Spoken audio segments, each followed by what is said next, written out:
right. Welcome to night 3 of our Soldiers to Sideline Fall Coaching Seminar. And I know I look a little bit different than the face usually appears in front of the camera to start off the evening. Our fearless leader and executive director, Harrison Bernstein, is accepting a award for Soldier to Sideline on behalf of and presented by the New York Knicks tonight. So he's at Madison Square Garden currently. So all is not lost. He'll be back tomorrow night to help us close out the week, and couldn't be more excited to have all of you here again this evening. We've been running at about 100 folks throughout the evening for the last two nights. We're on the back end of the week here with a great program for you again this evening. And then to finish up tomorrow evening when we really dig into scheme and 7 to 8 different college and NFL coaches that will be getting on and sharing their wisdom with you in all of the different areas of the game. So like Harrison talked to you about the last couple nights, make sure you're thinking about tomorrow evening, both offensively and defensively, what position group you want to sit in on. We'll break those up offensively and defensively at the end of tomorrow's session and put you in different Zoom rooms with those individual speakers and let us all learn some football. But with that all being said, really excited about what we have in store for you tonight. Really good program again. Have some tremendous guests to kick off the evening. First off, very excited about this gentleman who's joining us, who's the Jets organization, obviously the title sponsor of this event, and Joe Douglas has been tremendous to this organization over the last 5 or 6 years in helping facilitate some of these, not only the seminars, but the in-person event with the Jets we're going to do again this weekend. So Joe, just to give you a little bit about his background, a Northeast Virginia guy, originally played at Richmond University, was an all-conference offensive lineman there.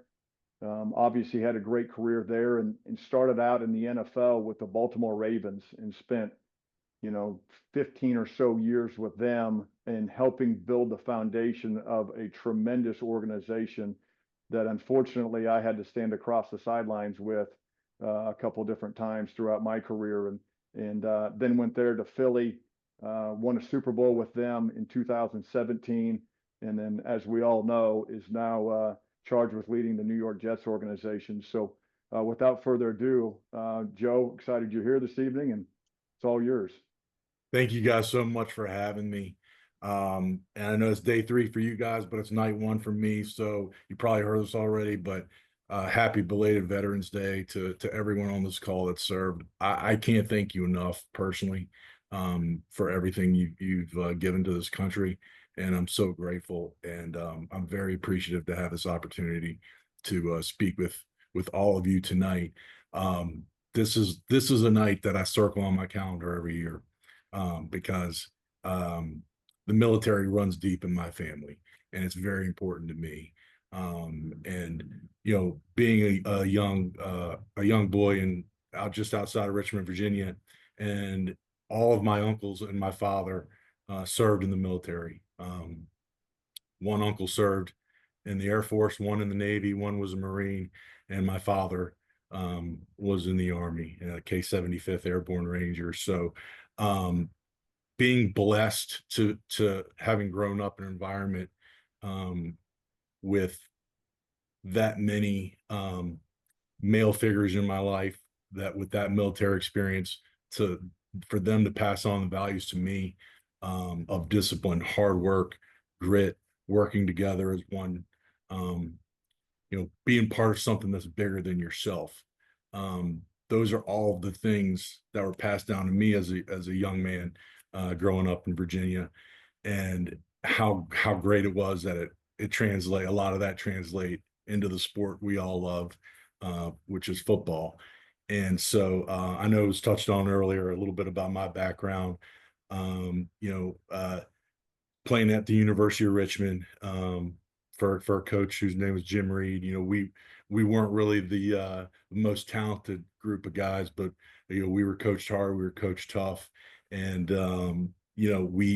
Coach Reed did a great job of bringing in a bunch of guys that love this game, that would do anything for each other.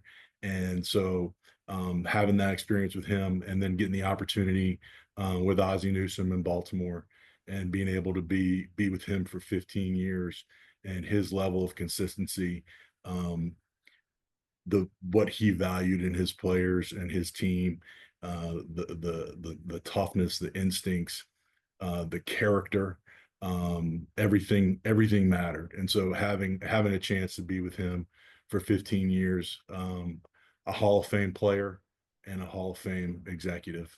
If anyone should be in Canton twice, it's Ozzie Newsome. And so I was able to go to Chicago for a year as a director of college scouting, and then 3 years in Philadelphia with Howie Roseman, and we were able to do some good things. And so this is year 6 in Philly, and obviously things aren't exactly where we expect them to be right now, but the ability to fight through adversity, the ability to dig down and have the grit to persevere and overcome. I think we have a group of men in our team meeting room that have all those traits. I know it's an exciting experience for you guys. I know it's so important. I want to thank all of you guys for being here, because um, what all of you have experienced, and how it translates to helping these young players develop, and just how important it is, because um, you guys know that this is a game of heart and grit and loyalty, but it's also a game of precision and fundamentals. And so that is why it's so important to have properly trained coaches for these young athletes. And the character-based leadership that all of you can provide to these players will help these young men and women ascend to heights that they never knew that they could reach. And you guys are so uniquely qualified to do that for these young players. And so again, I don't want to sit in here and bloviate too long, but I just want to thank you guys so much. How special this is for me to be with you, and just talk a little bit, tell you a little bit about myself and how much I respect you. And if there's any questions, or anything I could do to give you some more insight on us, or how we've done things, or what I've done in the past, I'd love to talk to you guys a little bit more about it. Joe, was tremendous, you sharing about your background and the places you've been and the people you've been with. Couple questions for you. What are some things as transitioning folks in the military right now, moving out of their life of service and maybe moving into, whether it be the coaching profession or another profession with that on the side?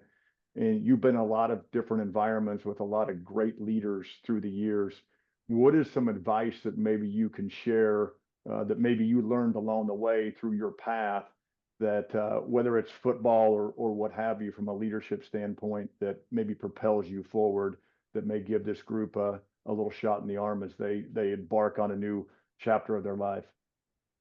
Well, I think for me, getting into the National Football League, um, and being able to stay for a little bit, and why this group of people that I'm talking to right now are so qualified, because you guys have been part of a team. You guys have been part of something that's bigger than the individual.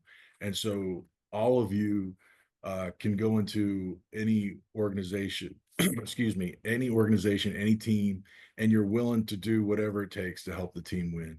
And so I feel like that was, when I first started in Baltimore, we had a good group of young personnel people, and most of them gone on to great things. And so like that was kind of like our battle cry. Like, we were going to do whatever we had to do, if that meant we had to pick people up the airport.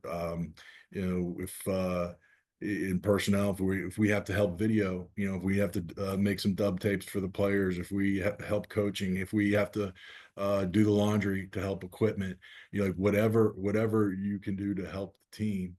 That was kind of what Ozzy expected of all of us, and so um, I think that relates really on any team you're part of.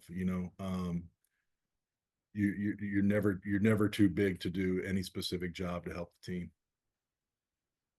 Tremendous message, obviously, and has served you well through these years. And you feel that when you spoke a lot about the Baltimore organization. You feel that when you play Baltimore or when you watch them on film. You feel the toughness and the grit and hey, nothing's too small for any of us, whether it's players or personnel or whoever it might be in the building. You feel that from the organization. So it's very fitting that you brought that up. Something that I don't think gets touched on enough, and that I know military families deal with as well. On the coaching side of it, from my standpoint, I've dealt with this my entire career. But for you, in the path that you've had in the National Football League, I think most people look from the outside looking in and see the glamorous part of it, but very few realize the toll it takes on our families and our personal lives. And can you maybe share with the group? And I know a lot of the folks on here have dealt with these things on their own as a nomadic profession in coaching and in organizational leadership in the National Football Leagues, similar in some ways to the nomadicness of the military. But can you share maybe some of the ways you've found to manage that part of your life and make that a positive dynamic for you, and maybe some of the pitfalls you've had as well, because I know I've had plenty myself. Yeah. Um, my times in this profession as an area scout or a national scout or a director of college scouting, um, those were the times, and in no way would I compare it to what being deployed in the military. But on average, in those years, I was gone 190 days out of the year. So a little more than half the year I was gone, at a Hampton Inn or a Courtyard, um, and go hitting Pittsburgh State and Kansas, or wherever your travels would take you. So that's a lot of time, and it's tough. I mean, you miss a lot of milestones if you have a young family. And I think technology has helped a lot over the years. I think for me, I would I would try whenever I was home. Um, there would be a specific family function that we would try to do. Whether it was a big breakfast, or we're going to go to the circus, or we're going to find something fun to do for that time I'm home.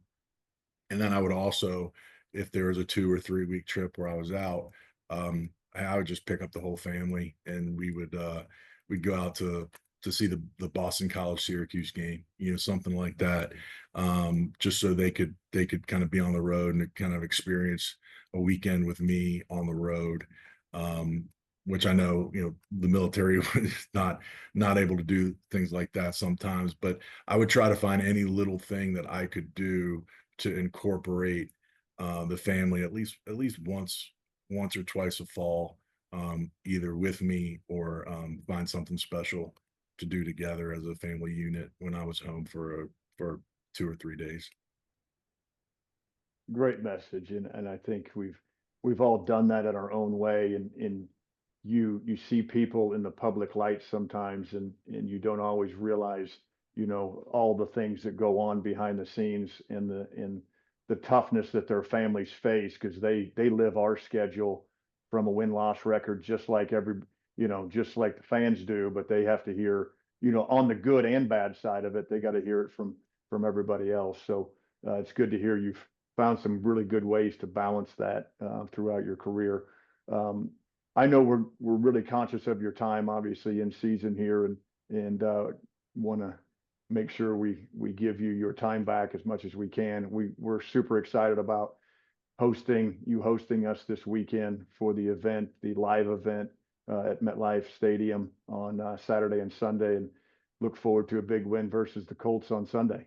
Yeah, I appreciate it. Thank you all again, and I can't wait to see everybody out there. I know you're gonna bring us the juice and energy we need to get us over the top against the Colts. So I thank everyone on this call. Thanks again for taking the time tonight, Joe. We'll talk to you soon. Thanks, everyone.